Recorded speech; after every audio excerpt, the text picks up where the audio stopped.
Now I spit a 16 straight with no punch. Remember? Hey everyone, how's it going? This is Norm. Welcome to the podcast. Have a good friend of mine on the podcast today, Anish Dave. Anish is a great guy. He's actually running one of the biggest real estate investing, mentoring, and coaching organizations in the whole country, BREIA, there in Broward County, Florida. Really successful as a real estate investor and a mentor himself. And I met Anish and his whole crazy crew, actually. It's a funny story. In Nicaragua, of all places, years back, I used to live down there and had some friends from college and their extended circles come down and want to throw a bachelor party down there. So I gave them some info and some advice, and they said, why don't you tag along? And the whole thing was absolutely crazy. It probably put hangover to shame, and the bachelor actually left after the first night. But we all survived it, and that's why in this podcast you'll see I'm actually wearing a Nicaragua baseball jersey. But that aside, Anish has some unbelievable advice, some education, some resources. A lot of professionals are in real estate these days, but have no idea about wholesaling and the other methods of investing and making money in real estate. So you should really enjoy this. And talking about crazy, listen to his story at the very end about Colombia and a certain couch. You'll absolutely die laughing. All right, thanks guys. I appreciate you. Yeah. So I'm sitting here today, our special guest, a man who took time out of his calendar, Anish Dave with the Broward Real Estate Investors Association. Anish, how are you this morning? Hey, good, man. Norm, thanks for having me. And so I'm excited to be on air with you, man. Yeah, it's great to catch up. Of course, we've known each other for a while and operate in the same crazy circle, but I'm a big fan of what you guys do with BREIA. I know you guys have a lot of initials, BREIA, the National Real Estate Investors Association. Why don't you introduce yourself quickly and tell us about those organizations as well? Yeah, absolutely. So the National Real Estate Investors Association, or National REIA, that's the organization that endorses real estate clubs around the country. We have about 120 chapters and affiliates. We have well over 40,000 members. And these are really real estate investors. It could be newbies, seasoned investors, realtors, all the above. And then we actually own the Broward Real Estate Investors Association and the Miami-Dade Real Estate Investors Association. I know it's a mouthful. That's why we say BREIA and Miami-Dade REIA. So we're down here in South Florida, and I'm actually the CEO of both companies. Yeah. And also a real estate investor myself too. So you certainly are, and your resume is pretty long in real estate. You've had a lot of different, the business from a lot of different angles, right? Absolutely. Why don't you tell us? Now, by the way, I saw in your bio, because I was stalking you before this, you went to Rutgers, which I mentioned first. So are you from Jersey originally? Yeah, I grew up in Central Jersey, next to Bon Jovi land. So that's how you know. Anyone that grows up in Jersey, I'm about 34 miles away from the tunnel, about 45 miles away from Philly. Went to Rutgers engineering school just because I was Indian. I thought I should become an engineer. And no family pressure, I'm sure, right?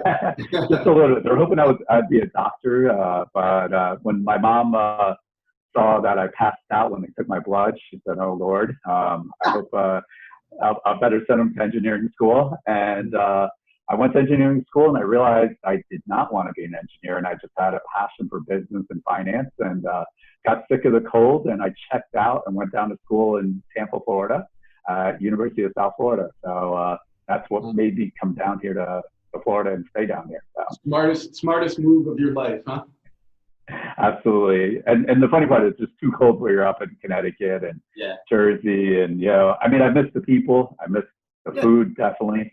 The wittiness of people up north is pretty amazing. But weather-wise, I can't do it anymore. I hear you. I always said it's great to we call it the East Coast, of course, the Northeast or, tri-state area. I always said it's great to grow up in this area and get the hell out.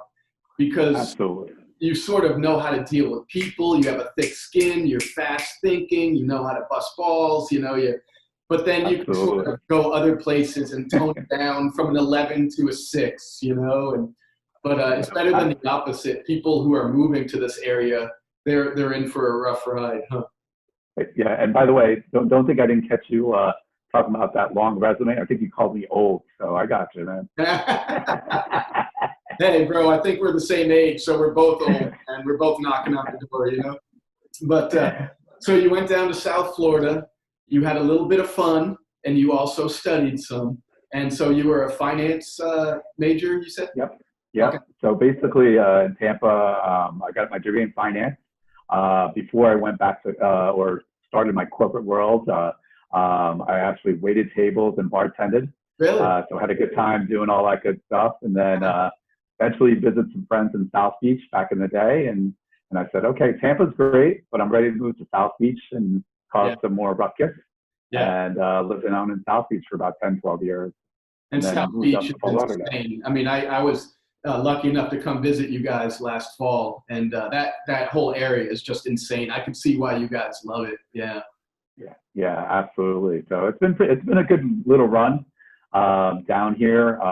As I said, versus living in New York. Obviously, we have friends in New York, and it's just so expensive to do anything in New York. I don't know how much money you need to make to live comfortable out there, but it's such a slog there, man. You're just working tirelessly for some point 30 years out when you think you're going to have fun, but we know it doesn't work that way. So down in Florida, you could work hard, play hard, enjoy yourself now, but also make some money.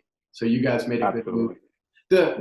And of course, you could speak to this in Miami, such a dynamic and thriving business community because there's so many international influences, which really shows in the real estate market, right? Yeah, absolutely. So what's really interesting about South Florida, so most of my friends up north that I'm still friends with, they all work for corporate America.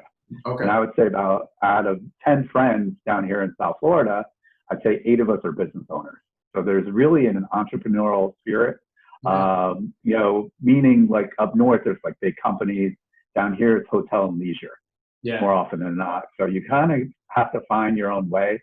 The negative a little bit is it is a little bit of the Wild West, meaning everyone wants to make fast money. So they want money now, and it's a little flashy. It's probably an understatement. Definitely. It's like get a 200 grand Mercedes, even if you have to sleep in it, but you want to be seen driving around in it, right?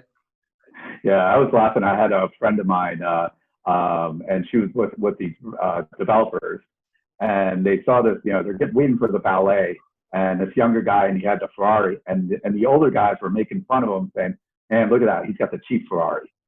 So I mean, it's like really. So if I move down there. So you're saying girls wouldn't be impressed when I had like a extra bus pass for them or something, or a coupon to Sizzler, huh? That wouldn't cut it, huh? Yeah, exactly. Or I call it, you need to have the single guy starter kit. In Miami Beach. That means a place on the water, a Range Rover.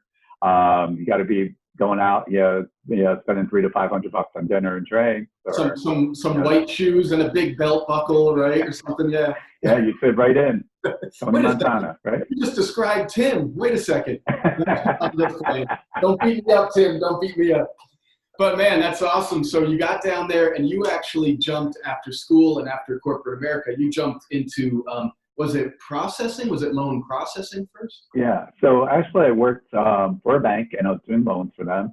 Mm-hmm. And then I decided, after working corporate America, I wasn't really going anywhere. I was like, meaning the banks were getting consolidated. Each time I'd either get laid off, start all over.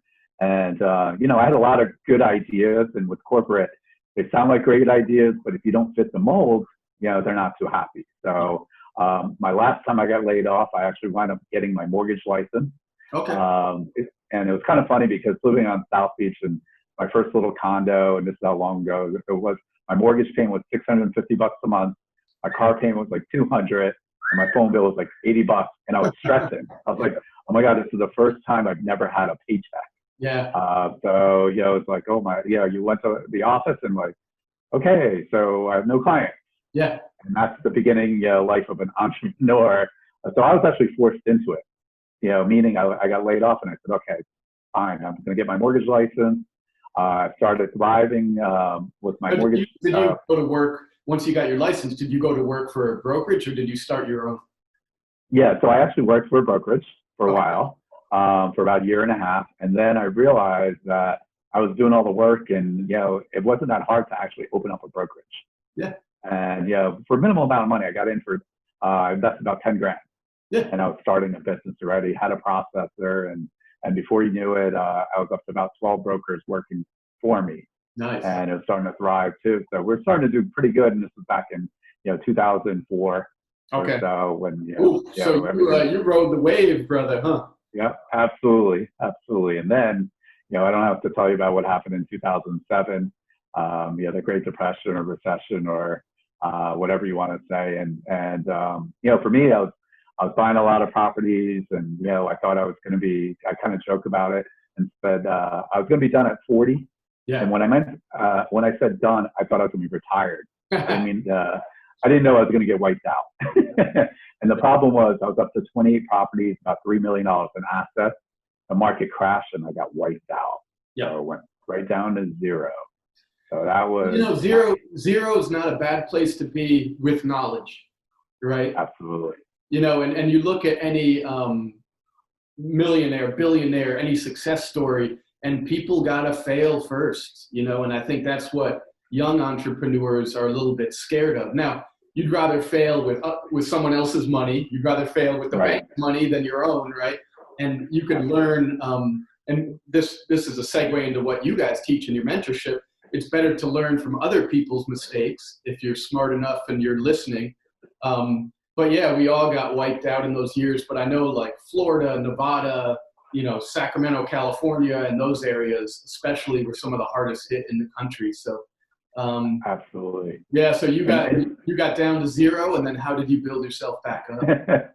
So obviously our mutual friend, Tim, we kind of joked about it. He adopted a 40-year-old Indian man. So that was kind of funny. We wound up living together and, I actually got into, I took some coaching classes, actually BREIA's old mentoring program, Bill and Jan Leon. They've done thousands of deals. And basically while I was losing everything, I said, you know what, I got to figure this out because my only other choice was going back to corporate America. Yeah. And that wasn't really a choice for me. I really didn't want to do it. So took my last bit of money and Ryan, my partner now, we were the top students in the old BREIA program. And I learned how to wholesale and really realized what wholesaling, real estate, which basically means you're buying low and you're selling low. Yep. You're leaving enough room to make some money and you're taking minimal risk. And that's really got me back on my feet. And before you knew it, it's just a snowball effect on what we do. And even to this day, I still have my own mentors and coaches too. So not only, am I a coach now, I believe everyone should have a mentor, coach, or a mastermind or something of that nature. 100%. And to that point, everyone should have mentors. And when you get to more successful and wealthy people, they have more mentors or they were more impactful in their life. A good example, Tiger Woods spends like $1 million on his swing coach every year. And LeBron James spends like $3 million on his chef and trainers and whatever, but one thing people don't realize is wholesaling, right? What you're talking about. They don't really, it's not a commonly known thing. There's so many people who think they're investors, whether they're consumers and they dabble in it, people who want to fix a property. A lot of realtors, I love them. They don't know their ass from their elbow. When it comes outside of the typical writing a residential, buying or selling residential, right? But real estate, there's so much to it and so many ways to make money. And so dig in a little bit more about wholesaling. Yeah, so a couple of things is, and you're exactly right with realtors. I know seasoned realtors, 20, 30 years, and they'll say, hey, that's a great deal. And it's really not, meaning it's worth $250,000. Hey, you'll get it for $230,000. You have $20,000 in equity. Well, not really after closing costs, and I'm trying to flip it and all this stuff. I'm going to. Oh, and there's an organization called the IRS who would like to be involved too, right? Absolutely, right. I'm like, I did a great job of making 5% on $200-something thousand. But the idea is really you're looking for people that are motivated to sell. Mm-hmm. If the motivation's only money, they're not motivated, right? Mm-hmm. So think of it that way. And realtors really have this concept that's very difficult for them is if there's equity in the house, well, why wouldn't they list it? So you're going to find out there's a lot of homeowners that don't like realtors. Mm-hmm. There's homeowners that think realtors should not earn a big commission. Mm-hmm. So that's number two. If they're in foreclosure, they don't want their neighbors to know, right? They don't want a big sign saying, hey, my house is for sale. You've been living in that neighborhood for 20 years and you're worried that what's going on. They don't want anyone to know. And then the other problem also is if you're a homeowner and your house is in disrepair, the realtor will come in, hey, you need to paint this, you got to fix this. And then on top of it, all these people running through their house. So that's one of the challenges. Repairs it's not just, a curb appeal and a coat of paint. There's a lot of things that make a house unlendable. And so, if the roof is banged up, if the heater doesn't work, if there's, the M word mold in the house or something, they can't put it on the market and sell it because it's going to get flagged with the appraisal with the lender. So they really need to look at an alternative avenue, not to mention and then going through divorces, people, deaths in the family and probate. So a lot of opportunity. Yeah, absolutely. And then sometimes you have code violations, illegal rooms. So you truly need a cash bar. Yeah. Or sometimes it's probate, someone leaves the house. Yeah. We recently bought a house and the son was a hoarder. So the mother was embarrassed by it. Mm. So, we said, hey, listen, you got to put, she had some important things that she wanted. And we went and shipped those things for her. She wanted to close by the end of the year. It was quick, painless. So we can move as fast or as slow as people want. Mm-hmm. But again, we need to buy it at a discount. Okay. The other reason, I always tell people when they don't understand if there's equity, and the best example I use is the car industry. If you've ever traded in a car, right? Every person knows in the world, right? You didn't get the most amount of money for your car. And I've traded cars in the past. Why did I do it? Convenience. I wanted to get out of the car. There's no drama. It's those kind of people that we're looking for to get under contract. Mm. So all we're doing is we're getting under contract. Mm-hmm. We put a deposit down, and to make it a valid contract, you do need a deposit. Yep. So unfortunately, a lot of stuff on YouTube, no money, no credit, all that other stuff, it's not a valid contract unless you put a deposit. Yeah. And it's true, you could put a $10 deposit, but Norm, if I was buying your house for $300,000 and I put a $10 deposit. And if it ever goes to, so much of real estate is covering your ass, CYA, right? And liability. And if it ever goes to litigation, a judge is going to laugh at you. That's not ample consideration for a $200,000, $300,000 asset. Yeah. Yeah. Absolutely. And all you do is get it under contract. And during that inspection period, that's your true marketing period, right? So you're not really inspecting the house if you're wholesaling. So the more days you get, that's when you're actually marketing to your other buyers. So we usually put a $1,000 deposit, maybe 10-day inspection. We'll have our buyers go out there, put a $10,000 deposit, and they do 0-day inspection. So God forbid, they don't close. I'm keeping their $10,000. My $1,000 with you if I don't close, right? First I'll try to resell it. Yeah. If I can't sell it, Norm, you know what? I'm sorry, I can't do it. You can keep my $1,000. Mm-hmm. I still made $9,000. So you're always covered. Yep. So if you do it right, there's really no risk. Yeah, and that's the important thing, with investing. And I know you've worked the whole spectrum of amateur investors and people want to get started. When I was in real estate and mortgage a million years ago before the crash or right after the crash, everyone wanted to flip a home and they thought buy here and add the element of time because homes are going up. So they weren't adding value. There was no fat on the bone. They were just hoping time would provide the profit. And you'd say, okay, you want to flip a home. How much do you want to make? $100,000. It was always $100,000. I don't know why. That's always what they wanted, right? It's like, really, you don't want $20,000 for 3 months' work or something? But $100,000, even if you could get it, if you have to spend 6 to 8 months and invest $50,000 to get that 100K, and you're taking on all this risk that so many things can go wrong, it's not a good sustainable business model. It's untenable. Absolutely. And that's exactly, I feel like you read my story in 2007. That's exactly Me too. what I did was I bought these properties and I was, real estate always goes up, right? That's the whole mentality. And I'll just keep leveraging it. And I was actually fixing 3 houses at the same time. I was buying them for 110, putting 25,000 into them. And when the market crashed, they were worth $65,000.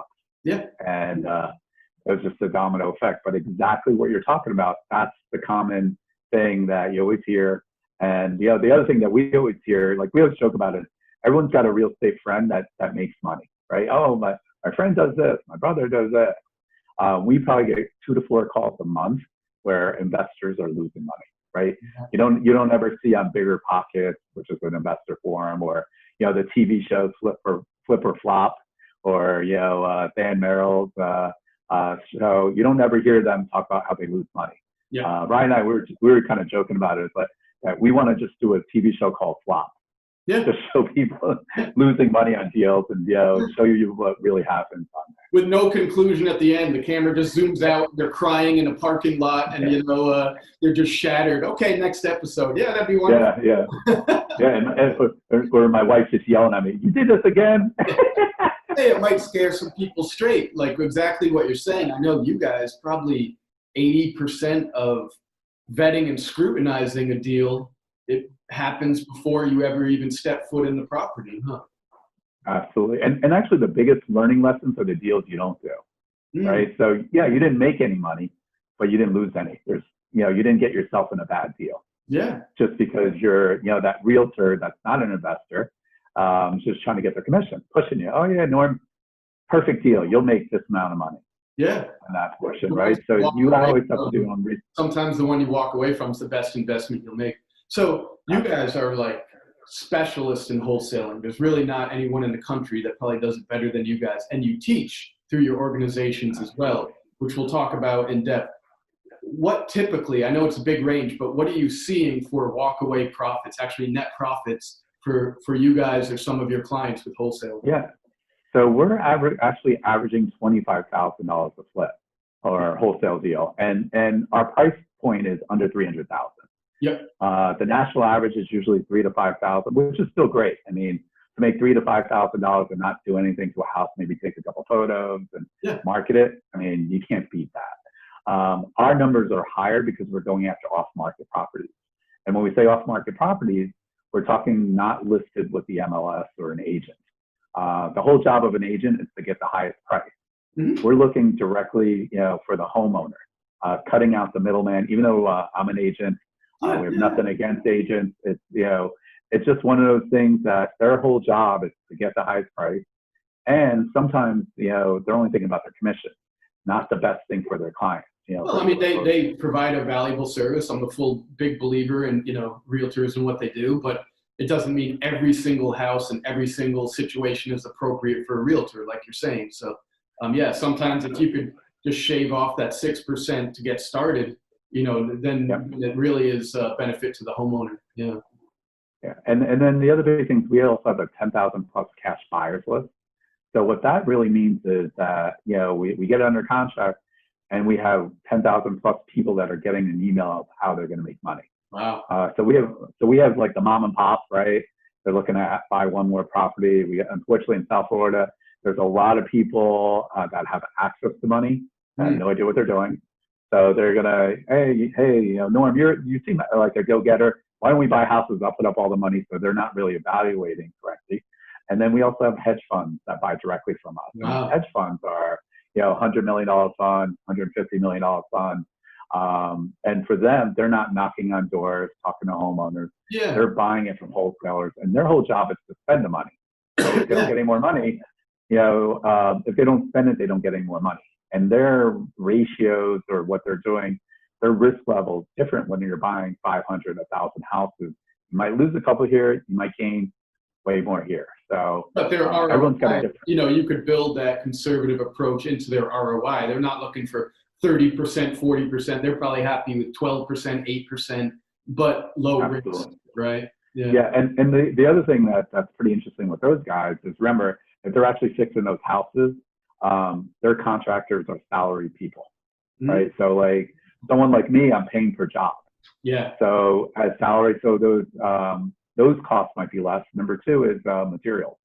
So on average, they're going to Home Depot or whatever vendor you want to use, and they're probably getting a 30% discount on materials because they're buying in bulk. Yeah. So they're buying 1,000 toilets. Yeah. That kind of stuff. So what might not be a good deal for me, becomes a good deal for them. And you guys have built up that list over a period. I mean, that list is the real gold, right? People who actually want to buy these properties. Yeah. Absolutely. We actually bought these clubs from our mentors. So it worked out for us when they retired.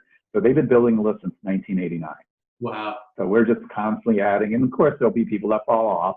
Yeah. There'll be more people that get added on. I mean, here in South Florida, again, it's pretty interesting because we get a lot of Europeans come in, funds from there, South America, those places, their economy or their monetary policies change. They need to move their money. So what will be interesting is they're okay with, it's going to sound weird, not even making any money or breaking even on properties just to get their money out. Just get their money out of their national banks. Yeah. And like you said, there'll be one period where Argentina is doing well, or even the currency conversion, or then Brazil comes on strong, and now maybe Brazil is going to get its ass kicked, and so I'm sure the international influence is amazing. One of the only places in the country where you have maybe an overabundance of cash, and the skills and the service that you guys do of finding deals, vetting deals, the supply and demand is completely different there. So with wholesaling, you get you get the homeowner, you get it under contract, you have your inspection period, and then you're just transferring the note very quickly once. Absolutely. So we'll do one of two things. Either we'll sign our contract. So let's say for easy numbers, we buy a house for $100,000 and we sell it out to our list and we think in 120. But we have 10 people look at it and the most they could do is 110. And that's, so if we actually close on it, we're going to have closing costs. It's going to eat into our profits. So a contract like that, we're just going to sign the contract over. We'll put the seller and our new buyer together, and we would collect a fee of $10,000 at closing. Okay, there you go. That's option one. And then option two is, if you're making too much money, when we make more than $15,000, we want to do a double closing. So we're literally buying it in the morning, selling in the afternoon. And the example I use is, let's say you're the seller and you want $120,000 for your house. I talk you down to 100. Hey, no realtor commissions, we get close quick. And then our buddy Brian wants to send it out to list, and I send it to him for 140. And he says, no, the most I could do is 130. Now, imagine I told you my numbers were really tight at 100. I tell him, Brian, that my numbers are really tight at 130. And when you do an assignment of contract, both people see how much money you're going to make at closing. So you would actually see me make $30,000. You're going to have a conniption fit. It's an understatement.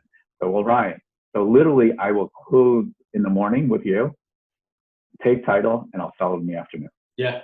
So it's truly a double closing. So that's the other option. But it's still a win-win, like you're saying, if these homeowners, sometimes with their life circumstances or the condition of their house or just timing, if they tried to hire a realtor and put the home on the MLS and fix it up and deal with buyers and 6 months later or something, it just doesn't suit them. So it's really, you guys create a win-win-win where everyone gets some benefit, Yeah, absolutely. And the funny part for me is in 20 years plus real estate, I've never met the homeowner that has the worst house in the neighborhood.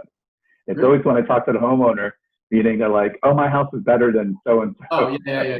Of course. Yeah. They're getting so much for this, for that, but I'm dying for one day, like, my career, like, you're right, I got the worst house in the neighborhood. Or the Zillow, they looked up the value on Zillow, Yeah.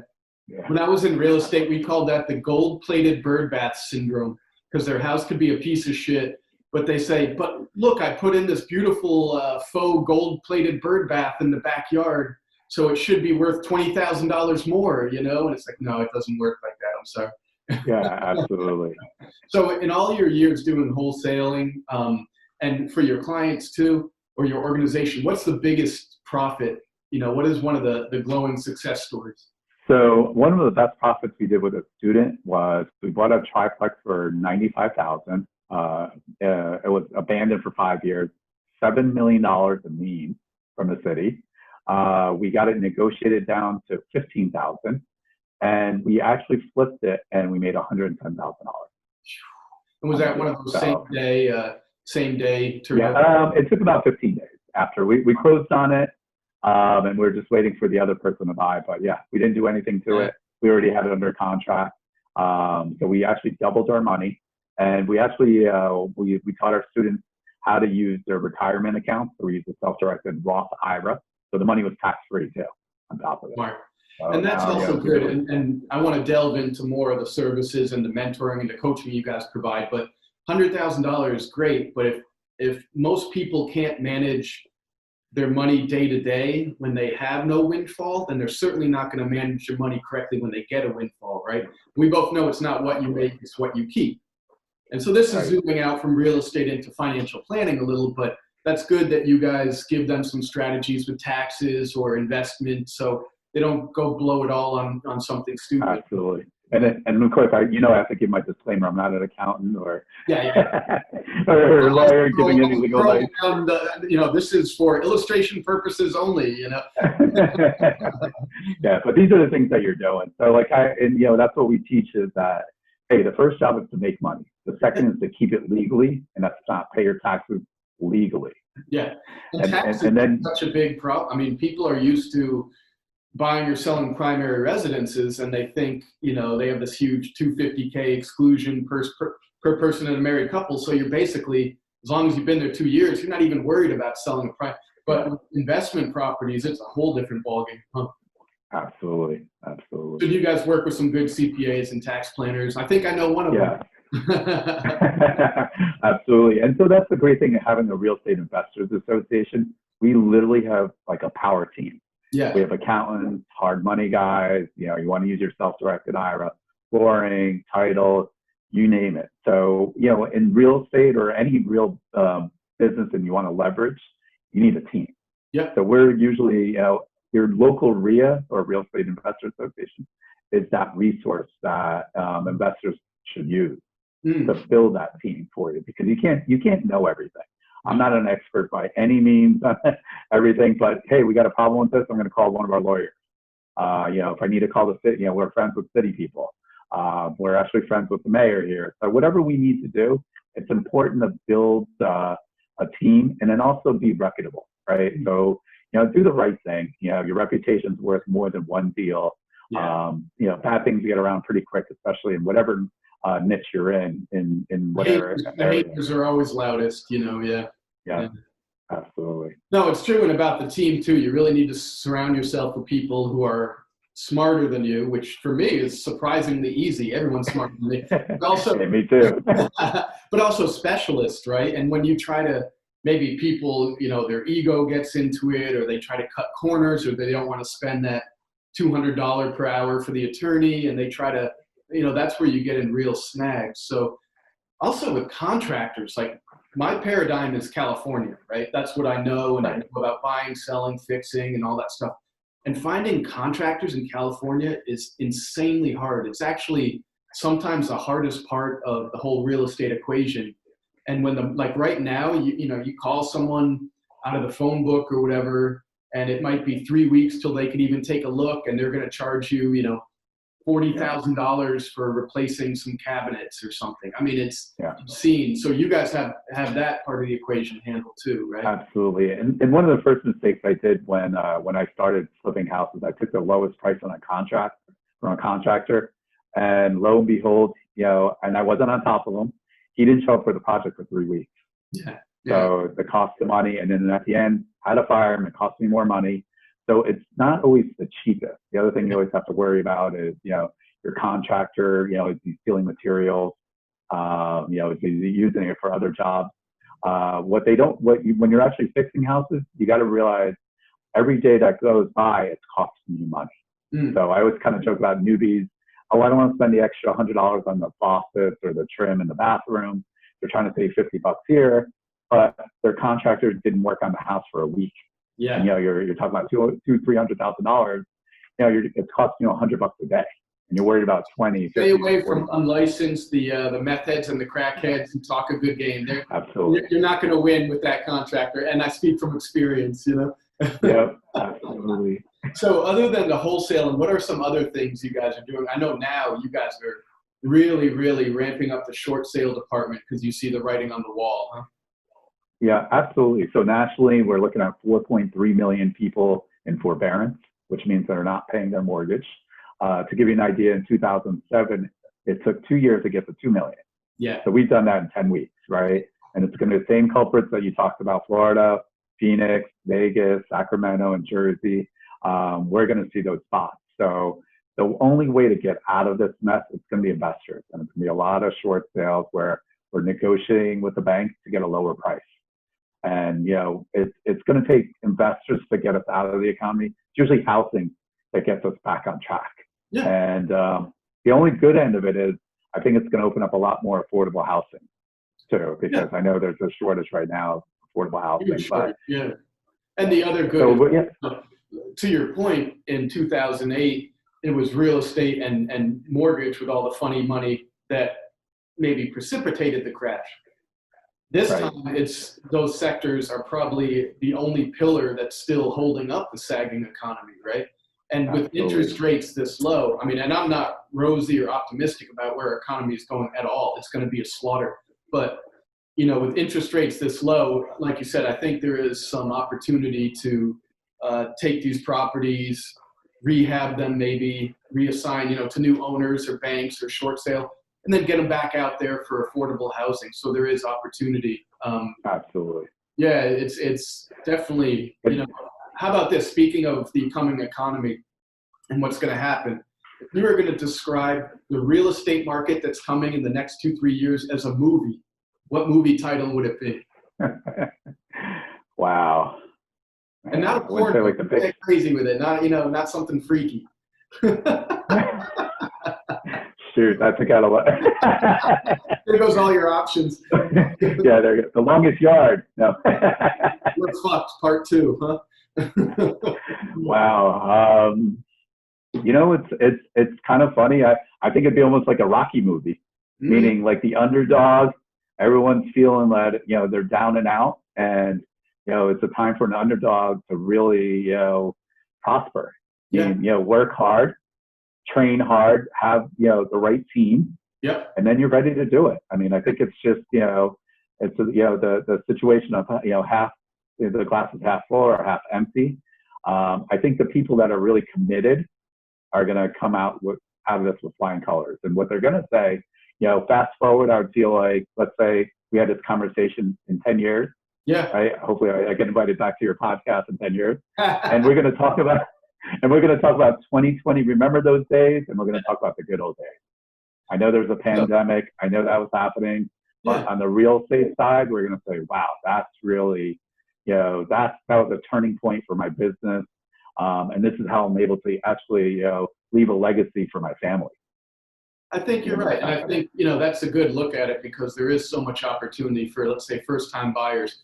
And maybe they're going to have to take a year to save for a down payment, to sacrifice and not spend a bunch of money and build up, their reserves in the bank, fix their credit, really shop around for where they want to live and find something that they can fix up. But with rates this low and, maybe they bid on short sales and it takes them 10 of them to get one approved or something. But there are some opportunities. Go ahead. I mean, literally, we just sold a house to a house that we rehabbed. They did an FHA loan, 3.5% down on a $270,000 house, like $8,000, and we rolled in the closing costs. Yep. And it was a young family, and they actually borrowed $10,000 from their mom. Yeah. So, and now they got a house that they're actually paying less. It's fully renovated, new roof, space, all the above, and it's cheaper than what the rent was. Absolutely.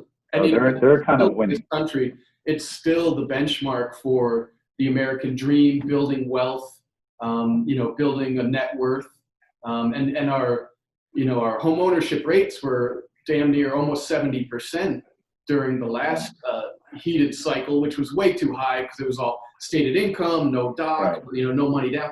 But now it's 64%, 63%. That might dip a little bit. So hopefully this is an opportunity for a lot of first-time buyers. Yeah. That's interesting stuff. How do you see with this, the parallel that we all have if we've been in the business is the last crash. So how do you see how the banks are going to handle this? Yeah, I think, the banks, they learned their lesson last time, right? They don't want to take on all the bad debt. They don't want to look like, the bad guy to an extent. So obviously with all the stimulus, I think they're going to have some more workouts. Or they're going to be more open to short sales versus, hey, I'm just going to foreclose and sit on all this inventory. And for them, it's bad for their stress tests and bad debt, and you can't borrow money from the feds and all that other good stuff too. So I think everyone, to an extent, learned their lesson from 2007 or 2008. So I think they're in the same it's a recession that we're going through, but I think it's really different. I mean, look at the stock market right now, and it's weird. It's hard to believe that one moment you're like, really, you're panicked, and then everyone else is killing it. So what the heck, is happening? And I know the lower end families and stuff. I mean, those are the guys that are really suffering, and that's really the true story. So hopefully, something will happen. Where we can make it a win-win and make it easier for that, for lower income and that kind of stuff. I know here in South Florida, we're probably the worst in the country in Dade and Broward County, where over 40% of your income goes to housing. So we have a lot of extended families, and income only goes up, 2 or 3%. So you can't; those numbers can't keep going that way. And you said it correctly. When this happened again, I thought there was going to be this, and economists did too, this massive drop in real estate prices, no buyers. People were going to be selling for, it was just going to be desperation and panic in the streets. It was the opposite. Everyone was sitting pat. We were refinancing. The buyer demand actually increased.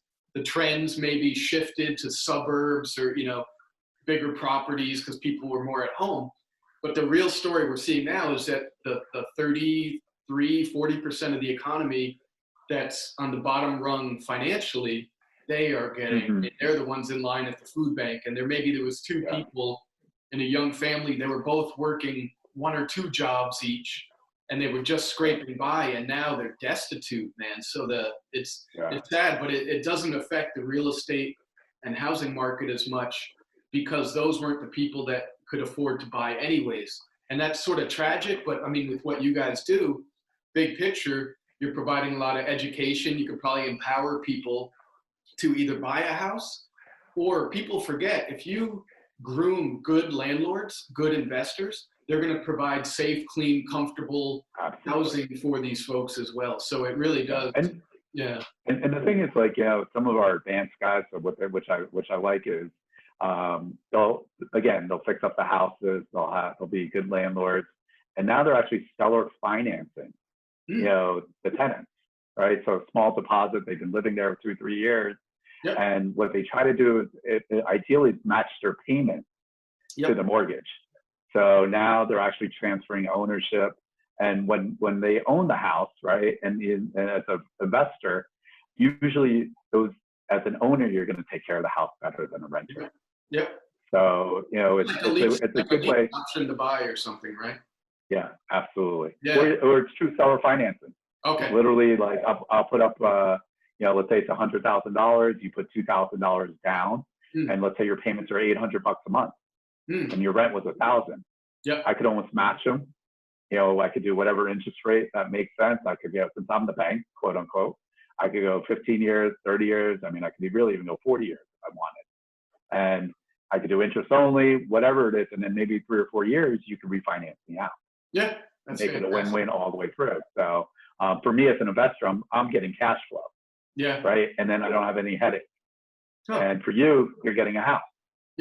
So win-win. So talk to me a little bit now about, because I know you guys are teaching all of the stuff, and that's your real mission. You guys make money, but you really, really are educating folks and normal folks on how they could get into real estate correctly, be true investors, how they could make more money and help their families, build wealth, sort of get the snowball rolling. So it's a really cool service. So talk a little about that aspect of BREIA.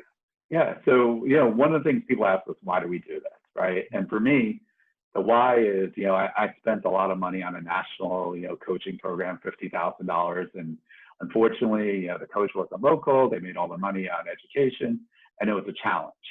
And, now we've raised a lot of money for deals. We have a cash buyers list. So we want to make it a win-win. When we decided to actually do this coaching program, we wanted to challenge the status quo in the industry. And the way we did that was by putting up 100% of the money for the deal for our students and profit sharing with them. So there's nobody, in the country I know that puts up 100% of the money for the deal. We're willing to go out to the houses with our students. Norm, if you were one of our students, I like you, but I'm not going to trust you to wire $200,000, $300,000 because you think it's a good deal. So we're willing to go out to the houses with you. So Yeah. the Jersey me always says, put your money where your mouth is. Yep. You know, and that's what we're willing to do. And for us, it's great. You know, some of our top students have made almost $2 million since doing our program. But it's not really about the money that they made. It's amazing to see the growth that they've gone through. And you know, they're actually, it's the hardest part. Doing your first deal is harder than the next 100 put together, right? Absolutely. And that's what I would tell people is that once you do a couple deals, you usually get a bunch, right? It's not that you're smarter, you know, you're not better looking or taller, you know, it's just confidence. So it's like everything else, you know, like unfortunately, you know, the TV shows, the HD TV shows make this look like a get rich quick thing. Yeah. And I always tell people when they're interested in coaching with us, I always tell them, you know, a lot of people are really excited about real estate. And then after they talk to me, they're not as excited. And the reason is because I'm not the rah-rah guy, right? You're still building a business. So, you know, whatever coaching program you're thinking, just because you sign up, you still got to do the work, right? And you still have to have all the pieces together. I mean, YouTube is great. I love YouTube. Great information. It's just enough information to do nothing. Yeah. And that's one of the challenges in our industry. Yeah, and it's like you guys said, you guys have such a unique proposition because of course you're invested in these people that you're teaching and coaching to see them succeed because it's your money. I mean, that's the perfect setup. So of course you're 100% dedicated to doing it the right way, and they get to see that from the inside. So it's not like, you know, give me my money and I mentored you or coached you or you did our educational program. Now you're out there on your own. It's like, no, I'm not in the business of losing money. So come with me, let's do it right. And you're the little bird on my shoulder the whole time. Absolutely. And we go 50-50 on the profit. So for them, really their return is infinite because they have no money in the deal. Yeah. Right. So like, God forbid the deal goes sour. We use like crazy things like, you know, imagine our president, you know, goes to war with North Korea, right? No one's buying anything.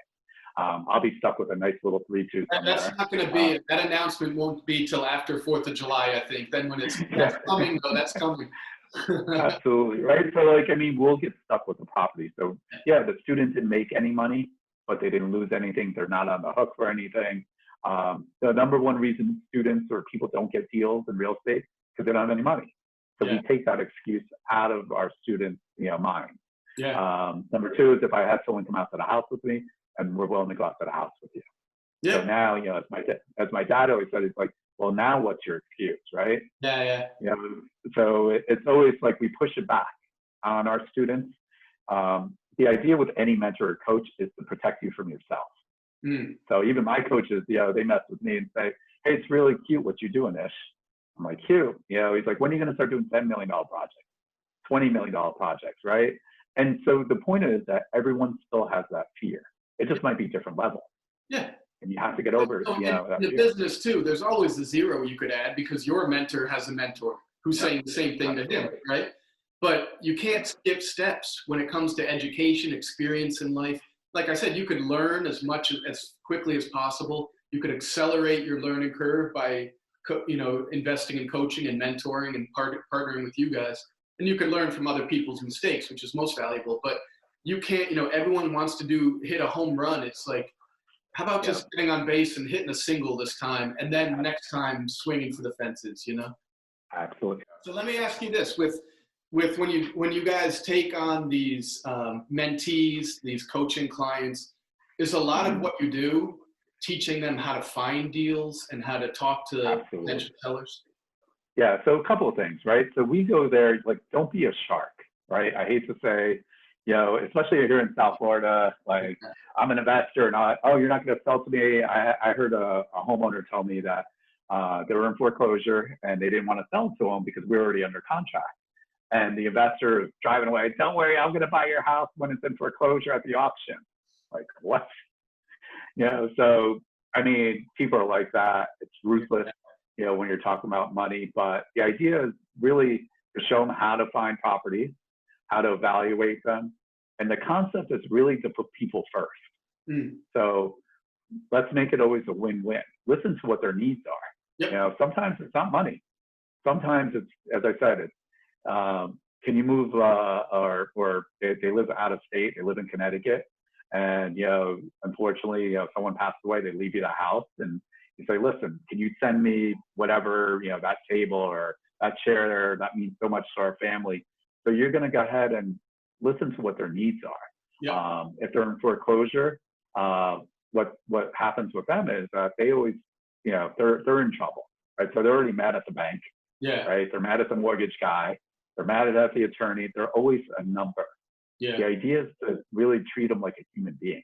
Yeah. I know it sounds pretty basic, but you'll be really surprised how people lose. You have to get on their side of the kitchen table and sit down. This is what we're looking at, and let's see what kind of value or benefits. I mean, some people even might something as small or simple as paying for a moving truck and movers, or cash for keys, something like that. Something just to help them out. That might go a long way for a lot of families. Yeah. I mean, we've done stuff where some elderly, they're losing their house, and we're able to find them a nursing home. Yeah. Right. So you gotta make sure you put them first. The funny part is the more you do deals, the money, it's gonna sound weird, the money's really not important. It just kind of happens. The result is that you're doing the right thing and you're like, oh, okay. And even with wholesaling, my dad's 81 years old, accountant, right? So he was, surprised. And one day I couldn't get to the bank and I had a $25,000 check. And I was like, hey, Dad, do you mind depositing this? And he sat there and he looked at it. And later that day I had dinner with him and he goes, is it legal what you do? Yeah, I was about to say, like, oh my God, my son is dealing drugs and they're paying by check. Yeah, exactly. It's like, how is that possible? What do you mean you don't have to pick it out? Oh, there's people. And so he literally has gone to houses with me and he's just like, wow, that's absolutely amazing. Yeah. So he's actually kind of like, he got, before COVID-19, he used to come to the office 3 days a week and he was learning how to evaluate homes. So like age, right? It doesn't matter how old you are or how young you are. So our youngest student was 17 years old. He was doing a business with his dad and he did a $35,000 flip. So he made $17,000. You must have been like more happy for him than you were even for yourself, right? Like I was off the champagne. No, I was jealous actually. Are you kidding me? Good point. Good point. Like, are you like, this is phenomenal, kind of stuff. And we're laughing because Ryan was actually coaching them, and we needed to get this addendum signed. And like, when you have something, you have to get that stuff right away before they change their mind. Yeah. And Ryan's on him. He's like, you got to get there now. And he's like, well, I can go after 2. And he's like, no, you got to go now. And he's like, no, I'm actually in school. He's like, after school. And we started laughing. I was like, that's crazy. You don't hear that much, huh? Not at all. Skip 7 period. You'll get 17,500. You could teach the teacher something next time, right? Yeah, absolutely. So I mean, it's go ahead. Yeah, no. It's just like age, your background, right? It could be any kind of background. You don't have to be outgoing, or like people always think that fear really runs that.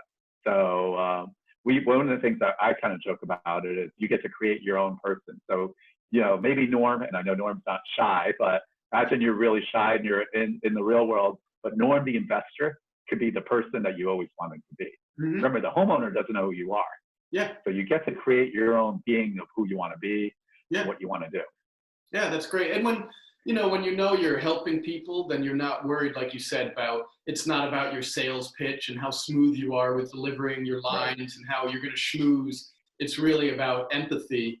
And whenever you could bring that into business, that's where you're doing well and doing good, Yeah. So with people now, I know things have changed a lot since COVID. People now, you're still taking on coaching clients and mentees and stuff more than ever, probably as the market changes. How can people actually still work with you guys or learn from you guys? Yeah, so we're, of course, safety, we're following all the local guidelines, using masks. So safety is number one, right? Let's get to that point. The good or the bad end of it is, because of the quarantine, people are home. Yeah. So usually, like before, hey, they're at work. If you knock on doors, some of our students are still knocking on doors, leaving packages. We're always giving them information of what's happening, right? We're talking about the moratorium or the forbearance. And the idea is to give them good information. Eventually, more often than not, you're the best opportunity for them. meaning, hey, they might want to do a loan modification, right? And we'll show them how to fill out the paperwork. Yep. But you're going to realize a lot of times they don't have a job, right? How are they going to actually get approved? The attorney, was telling them, hey, no problem. I'm going to collect your fee, $500-600 a month. I'll take care of it. And they're not. So that's one part of it. The other thing is, I think people are starting to realize, whether your corporate job or wherever you're working, that stuff can change really quick. To finally get control of your financial future, yeah, it's almost, I think for me, it's empowering. Now I can't even imagine, if I screw up, it's like I got no one else to blame. But you can't put 100% of your family's destiny and your financial destiny in the hands of someone else. I mean, you can't these days. It's just not safe. Absolutely. Yeah. Yeah, and that's why we've been really fortunate, because we even have payment plans for our tuition. We don't even charge interest. One of the funny things that what we do is really different is we try not to trip over dollars to pick up pennies. Yeah. So we don't sweat the stuff. Even some of our students on payment plans, they're having a little trouble financial. Hey, call us. Yeah. I get you. Life happens. Yeah. And people are always amazed, like even some of our students are like, they're going to start going into the story and I'm like, hey, Norm, I already got you. Yeah. We have this trust thing. So we're not worried about those, little things, because those little things get in the way in your progress. And that's, one of the lessons I had to learn big time. Yeah. And you guys are, you guys succeed when your clients or your mentees or your coaching students succeed, which is why you're structured 180 degrees different than almost all of the other programs out there. That's why I love what you guys do. And I didn't tell you about what happened this last week. So the cool thing is, so we have the mentees that want to learn how to do stuff. This past week, we actually got to do an event with the Cleveland Browns. So they're teaching their rookies, and they're new free agents. There's about 30 of them, and they want to learn what wholesaling was. So Brian and I got to do about a 2-hour workshop of what wholesaling is and rehabbing. And was this so for those guys, did they fly you guys out? Yeah, no, it's through Zoom actually. So it's pretty cool. We did it last week. So it was pretty interesting. And as you can imagine, these young men have, got their $1 million contract, and they're in a whole different world. And, for them, the big thing, that we really pushed for them was FOMO, fear of missing out. Yeah. Do not fall for that, right? You guys are always going to have people, especially with real estate, a family member, but, oh yeah, I got this great deal. Yeah. You got to know some of the basics too. So that was pretty interesting. That's awesome, because I know that piggybacked on, you guys did a bunch with the Miami Dolphins before, right? Absolutely.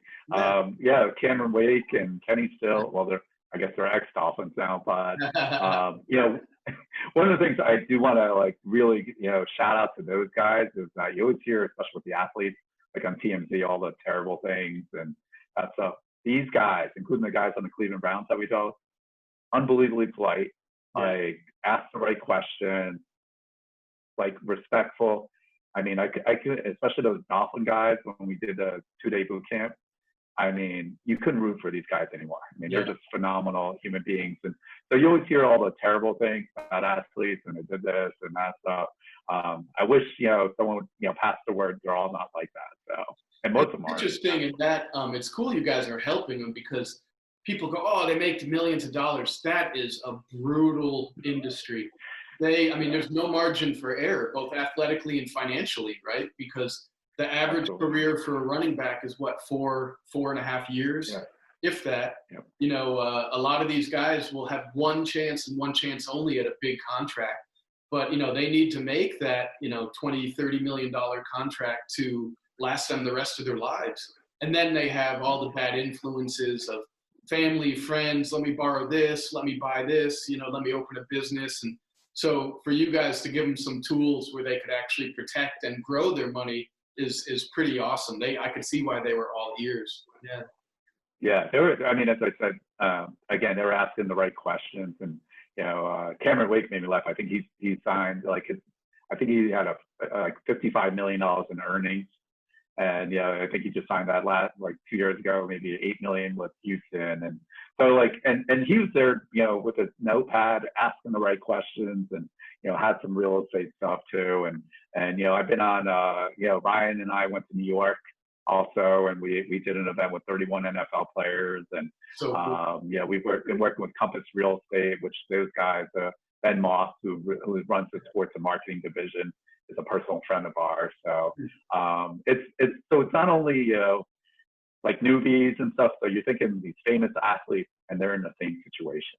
Like they want to learn. So when are you and Ryan going to start the sports agency? When are you going to become sports agents? I know, what's that show with The Rock that was on like Showtime or whatever? Yeah. Oh my, on HBO. Oh my God, I forgot. Hey, and I forgot the white bald guy. Hey, that's gonna be amazing. I could be the white bald guy. I could wait all day. You could be The Rock. I'll be the white bald guy. I don't know who Ryan is. Yeah, right. Ryan will have to be The Rock. Shoot. I'd be his thigh or something. I could be The Rock's thigh, the size of that guy. But that's really cool. You guys are in that market, and it gives credibility to what you guys do. That NFL teams and other real estate companies, national companies are sending people to you. I'd love to shift gears a little bit and talk about something pretty cool. We talked about how Miami is such a melting pot, so many international influences. What do you see for international real estate, both in how COVID's going to affect things and what countries may be on the come up, on falling? Absolutely. So obviously, with all the politics going out there, right now with currencies like South America, it's a little bit of a challenge. The dollar being so strong, so it's going to cost them 15 to 20% more. I know China was buying a ton of stuff with the H-1 visas. If they spend over $1 million, then they buy a business, they get that visa. So we're thinking it's kind of shifting. They did see a lot more people from India. China still buying. The Russians, their numbers went down in general. So it's kind of like one of those things that it just kind of depends on who's hot or who's not. Miami's really, or the South Florida market, I would say in general, is, I don't want to say like a Monte Carlo to an extent, or like a Dubai. I mean, there are different levels, but it's got the flash and the pizzazz. Architecture, these guys are building ridiculous stuff all throughout. And then you add in all the people from New York and the tax reasons. So all those guys are buying a ton of stuff in Palm Beach, houses in, downtown Miami, Brickell, these, beautiful condos. And for them, it's a steal. The people from New York saying, hey, 10 million, 5 million, I get this. I got great weather. We have no estate tax here, that kind of stuff. So I think it's, they're moving towards that portion. It's really interesting right now. The high-end condo market is taking a little bit of a beating because it's just too much overflow right now. But, but the 10 million and up, people are still buying. Wow. So it's kind of one of those things that, hey, low income, or when I say low, or I say under 500,000, which is funny they actually call that low, but that stuff is moving. But the 500 to $1 million, not so much. 1 to 3, it's a little challenging, but even 5 million and up, people are buying. It's interesting to think about it. It's so I'm fascinated by it. I live overseas. I travel a lot. I've traveled with you, right? And I know you're big on traveling too, and you go down to Colombia, right? But there's so many different influences and stories and cultural influences to business that we don't see in the U.S. here. And so, like you said, people maybe in that 1 million to 5 million range have the market softened a little there because they are presented with a different set of problems right now. They're literally thinking, where do we go? Where is safe to send our kids to college? They haven't made generational money, yet maybe, but they're still, but to your point, what you were saying earlier too, so many countries, people want to get their money out of their country, out of their banks, and they just want it to sit in the U.S. in some capacity because they know it's so safe. So even if they're not making money, they just know it's safer parked in, like you said, in a lot of Chinese luxury real estate. They're buying mansions in L.A.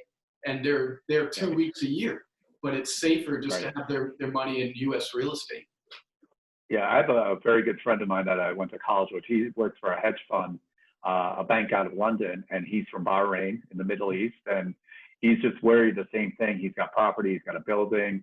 And what he was telling me, like in Lebanon, I guess, or Beirut, they devalue the, I don't want to say not only devalue the money, but the government put a freeze on it. So you can literally only take out $50 a day.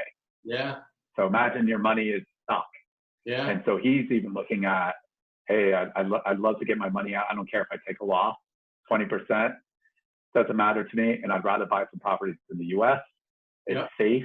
That portion is one of the challenges. Insured. We know that, no matter how many trillions it takes, they're not going to let the economy completely melt down. Same in a lot of countries. You talked about the real estate in Miami, the melting pot, and how people are. One interesting place is in Thailand, and not even Bangkok, but there's Pattaya.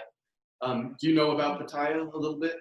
No, I mean, I've heard of it. I don't know much about it. So it gets this crazy reputation. It was their like red light, Las Vegas type destination. It's like an hour and a half out of Bangkok, but it's on the ocean.